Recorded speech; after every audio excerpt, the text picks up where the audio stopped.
భగవంతుణ్ణి సాకారుడని నమ్మేవారు ఆ అనంతునికి ఒక రూపాన్ని, ఆకారాన్ని ఇచ్చి హద్దులకు ఆయన్ని పరిమితుణ్ణి చేస్తున్నారు. దాని ఫలితంగా వారు సంకుచిత తత్వాన్ని అలవరుచుకుని ఆ హద్దులలోనే శాశ్వతంగా ఉండిపోతున్నారు. పోనీ ఆయనను నిరాకారుడని అనుకుందామా అంటే సృష్టి, స్థితి, లయ కారకునిగా ఆయనకు పరిమితులను ఏర్పరుస్తున్నామన్నమాట.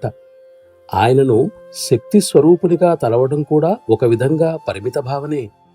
ఇంకా ముందుకు పోయి ఆయన అస్తిత్వరహితుడు లేదా శూన్యుడు అనే భావనకు వచ్చినప్పటికీ మనం ఒక విధంగా ఇంకా సత్తత్వానికి దూరంగా ఉన్నట్లే. మరి ఎలా భావించాలి? అది వ్యక్తపరచలేని భావన. నిజానికి సాకార, నిరాకార భావనలు రెండింటికీ దూరంగా ఉంటే చాలు, మనం సరైన దిశలో ఉన్నామని అనుకోవచ్చు. ఈ రెండింటికి అతీతంగా వెళ్ళినప్పుడే అత్యున్నత ఆధ్యాత్మిక స్థితిని పొందటం సాధ్యమవుతుంది. మతం మనిషిని ముక్తి మార్గంలో పయనించటానికి అనువుగా తీర్చిదిద్దే ప్రారంభ దశ మాత్రమే. ముక్తి మార్గంలో అడుగుపెట్టినప్పుడు అతడు మత పరిమితులకు అతీతుడవుతాడు. మతం అంతమైనప్పుడే ఆధ్యాత్మికత ప్రారంభమవుతుంది. ఆధ్యాత్మికత అంతమైనప్పుడే సత్తత్వం ప్రారంభమవుతుంది. సత్తత్వం యొక్క అంతమే నిజమైన పరమానందం.